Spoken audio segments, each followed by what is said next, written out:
Hello friends, बहुत बहुत स्वागत है आप सभी का आपके अपने यूट्यूब चैनल द लाइमस पे। तो जैसा कि पिछले वीडियो में हम लोग देखे थे 1 से 15 तक क्वेश्चन जो कि आपकी सीडीपी का था।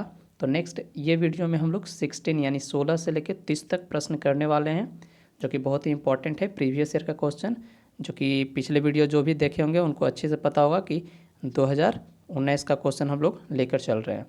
तो इसमें चलिए हम लोग बिना टाइम वेस्ट किए हम लोग स्टार्ट करते हैं। जो भी इस चैनल पे है उसको सब्सक्राइब कर लें ताकि आपके पास ये वीडियो आराम से पहुंच पाए। तो चलिए बिना टाइम वेस्ट किए हम लोग स्टार्ट करते हैं। 16 में बोला जा रहा है शिक्षा का अधिकार अधिनियम 2009 में उल्लेख की गई समावेशी शिक्षा की अवधारणा निम्नलिखित में से किस पर आधारित है। अब ये देखिए कितना अच्छा प्रश्न है आपका। राइट टू एजुकेशन तो दिया गया है कि राइट टू एजुकेशन 2009, यानी कि इसमें आपका जो समावेशी शिक्षा की अवधारणा था किस पे आधारित है उसके बारे में दिया गया है। तो जैसा कि आप ऑप्शन देख पा रहे हैं तो इसमें ऑप्शन नंबर 3 आपका राइट आंसर हो जाएगा, अधिकार आधारित मानवतावादी परिप्रेक्ष्य पे।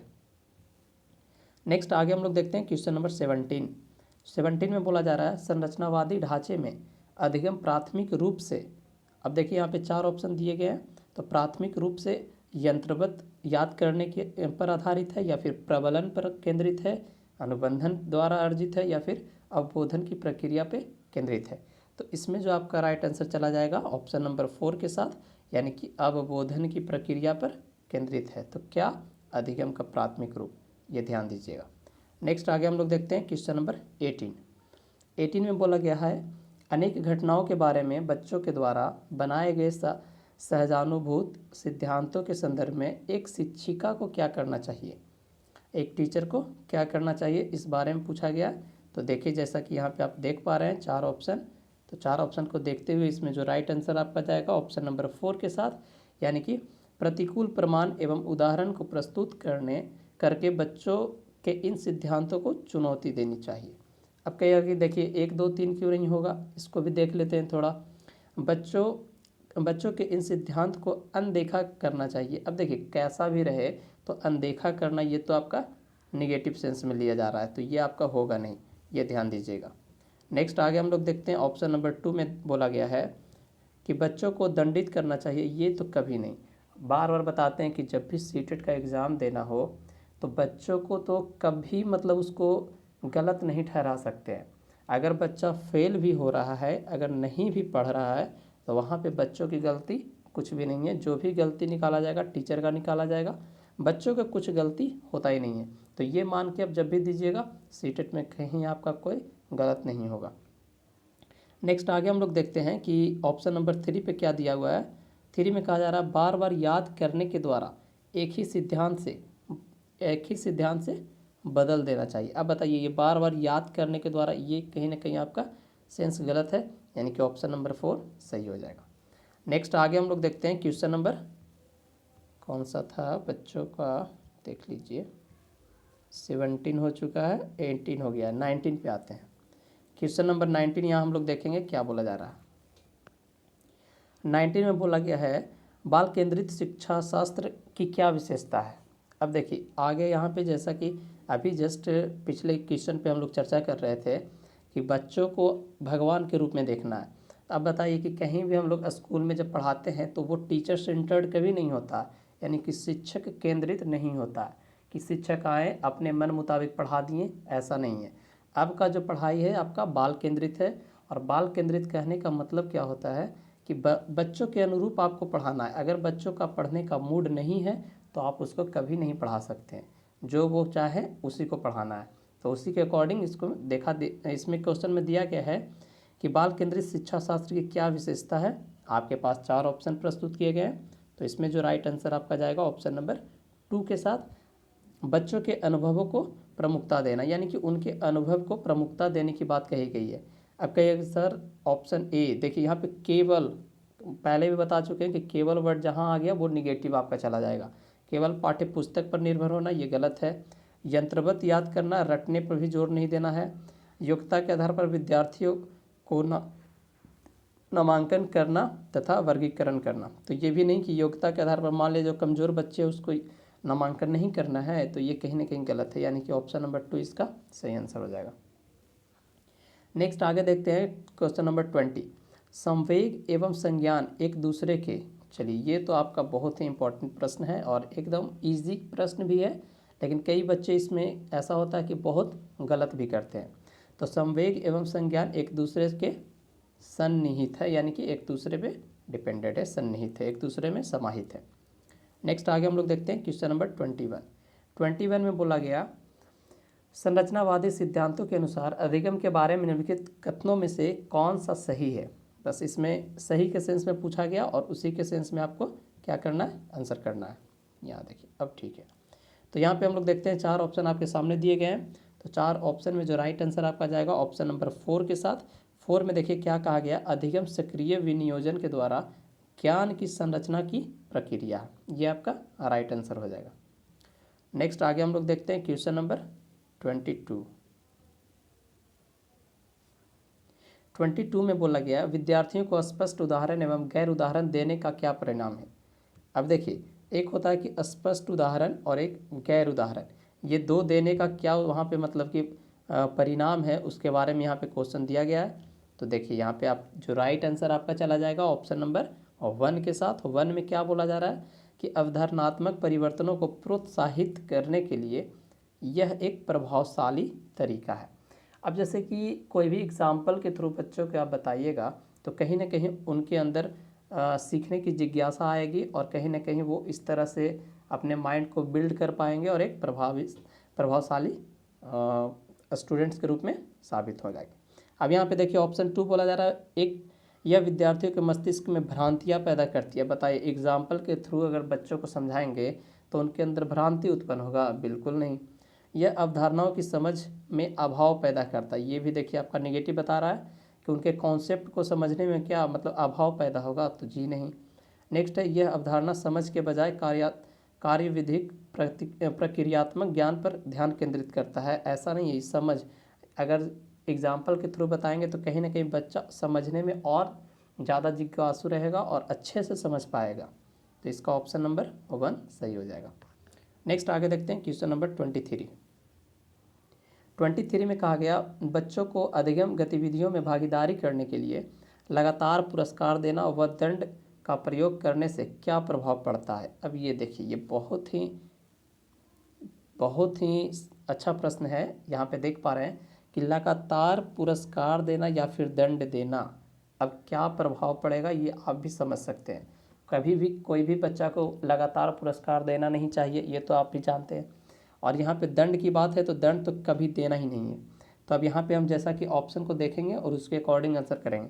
हम बाह्य अभिप्रेरणा कम होती है, तो ये तो देखिए आगे हम लोग पढ़ते हैं। आंतरिक अभिप्रेरणा बढ़ती है, यह बच्चों को प्रदर्शन आधारित लक्ष्यों के बजाय निपुणता पर ध्यान देने के लिए प्रोत्साहित करेगा, जी नहीं। आगे एक और देखते हैं।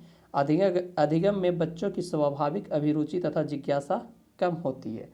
अब ये जैसा कि देख पा रहे हैं कि अगर वो लगातार उसे पुरस्कार दिया जाएगा और दंड दिया जाएगा तो कहीं ना कहीं ये स्वाभाविक है कि उनकी रुचि कमेगी और मतलब कि क्यूरियोसिटी जो रहेगा, उनके अंदर जिज्ञासा होगा सीखने का, तो वो कम हो जाएगी। क्योंकि बच्चा अगर जो कोई प्रश्न पूछना भी चाहेगा तो वो दंड की वजह से कि हो सकता है गलत अगर जो क्वेश्चन कर दिया तो टीचर हमें मारेगा, तो इस वजह से भी वो प्रश्न नहीं पूछेगा, यानी उनके अंदर जिज्ञासा खत्म हो जाएगी। तो ऑप्शन नंबर 4 इसका राइट आंसर हो जाएगा। नेक्स्ट आगे देखते हैं 24 नंबर क्वेश्चन।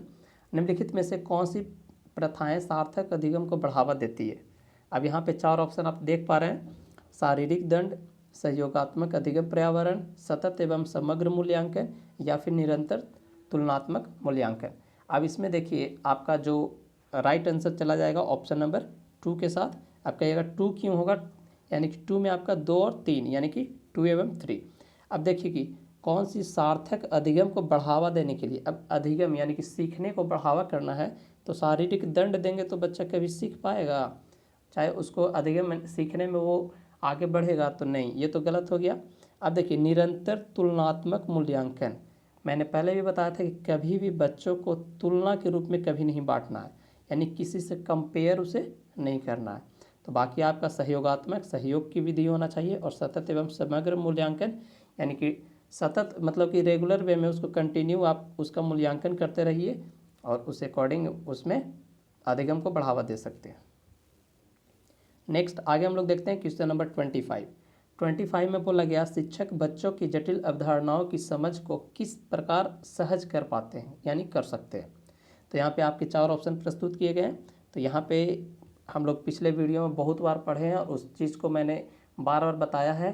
तो यहाँ पे जैसा आप देख पा रहे हैं, तो यहाँ पे ऑप्शन नंबर 4 अन्वेषण एवं परिचर्चा के लिए अवसर प्रदान करके, यानी कि परिचर्चा यानी संवाद बोल सकते हैं इसी को। तो ये चीज़ बच्चों के लिए अवसर प्रदान करना बहुत ही इंपॉर्टेंट होता है, ताकि वो जटिल अवधारणा को समझकर अपनी सहज रूप से वो विकसित कर पाए। तो नेक्स्ट आगे देखते हैं क्वेश्चन नंबर 26 में यहाँ देखिए क्या बोला जा रहा है। एक प्राथमिक विद्यालय की अध्यापिका बच्चों को एक प्रभावशाली समस्या समाधानकर्ता बनने के लिए किस प्रकार से प्रोत्साहित कर सकती है।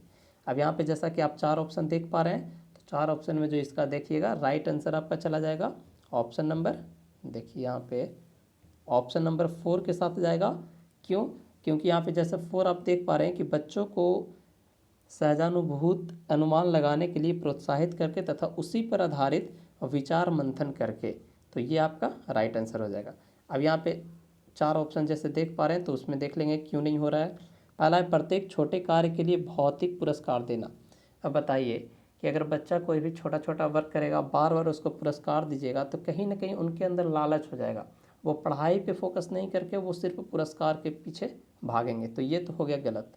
नेक्स्ट है केवल, जैसे ही अब देखिए फर्स्ट में ही केवल नज़र आ गया, आप निगेटिव इसको कर सकते हैं, क्योंकि केवल प्रतिक्रियात्मक ज्ञान पर बल या महत्व देकर, तो केवल ये आपका गलत हो गया। गलत उत्तरों को अस्वीकार करके एवं दंडित करके। अब देखिए अब यहाँ पे जैसे ही दंडित आ जाएगा तो ये आपको करना ही नहीं है, बाकी ऑप्शन 4 बचा वो आपका निकल गया। नेक्स्ट आगे देखते हैं क्वेश्चन नंबर 27 में बोला गया निम्नलिखित अवधि में से किस में शारीरिक वृद्धि एवं विकास तीव्र गति से घटित होता है। तो ये देखिए ये आपका जो राइट आंसर जाएगा ऑप्शन नंबर 1 पे ही देख रहे हैं, ये शैशवावस्था एवं प्रारंभिक बाल्यावस्था।